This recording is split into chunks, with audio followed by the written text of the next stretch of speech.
শেখ হাসিনার অপরাধে ১০০ বার ফাঁসি দেওয়া যেতে পারে। সবশেষে দেখবেন, রাষ্ট্রপতির সেকেন্ড হোম বা বিদেশে বিনিয়োগের বিষয় যাচাই বাছাই করবে না পররাষ্ট্র মন্ত্রণালয়। এখন বিস্তারিত।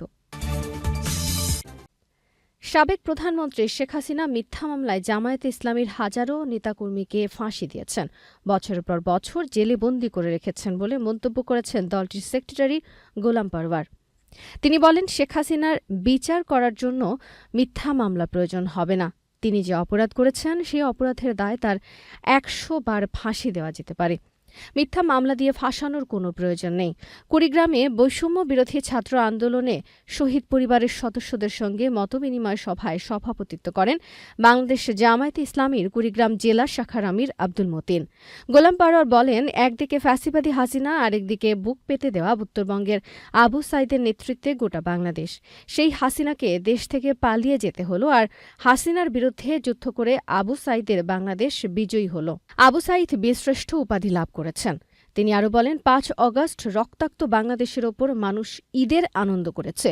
আজকে তারা এই রক্ত দিয়ে ঋণী করে গেল। সেই ঋণ আমাদের শোধ করতে হবে। এই শহীদরা সেই দিন সার্থক হবেন যেদিন তাদের স্বপ্নের বাংলাদেশ আমরা গড়তে পারব। তিনি আরও বলেন, শেখ হাসিনা দেশের বাইরে থেকে বিচার প্রতিনিধি দিয়ে আনসারদের দেশে অন্তর্বর্তীকালীন সরকারের বিরুদ্ধে ষড়যন্ত্র করেছেন। এখনও প্রশাসনের রন্ধ্রে রন্ধ্রে ফ্যাসিবাদী আওয়ামী লীগের পেতাত্তারা ঘাপটি মেরে আছে। এসব পরিষ্কার করে দেশপ্রেমীদের নিয়োগ দিতে হবে। গোলাম পরওয়ার বলেন, শহীদের আত্মত্যাগের বিনিময়ে আমরা দ্বিতীয় স্বাধীনতা পেয়েছি। এই স্বাধীনতা আমাদেরই রক্ষা করতে হবে। এখনও দেশের বাইরে থেকে ষড়যন্ত্র চলছে। আমাদের সচেতন থাকতে হবে। প্রশাসনে ঘাপটি মেরে থাকা আওয়ামী লীগ নেতাকর্মীদের চিহ্নিত করতে হবে, তাদের বিচারের আওতায় আনতে হবে।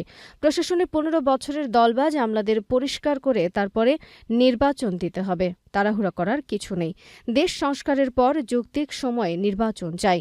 অনুষ্ঠানে বিশেষ অতিথি হিসেবে বক্তব্য দেন বাংলাদেশ জামায়াতে ইসলামীর সহকারী সেক্রেটারি মাওলানা আব্দুল হালিম। সভা শেষে বৈষম্য বিরোধী আন্দোলনে শহীদ ৪ জনের পরিবারের হাতে ২ লাখ টাকা করে অনুদান তুলে দেন বাংলাদেশ জামায়াতে ইসলামীর সেক্রেটারি সহ অন্য নেতারা। পরে আন্দোলনে শহীদদের মাগফিরাত ও আহতদের সুস্থতার জন্য দোয়া করা হয়। তুলে দেন বাংলাদেশ জামায়াতে ইসলামীর সেক্রেটারি সহ অন্য নেতারা।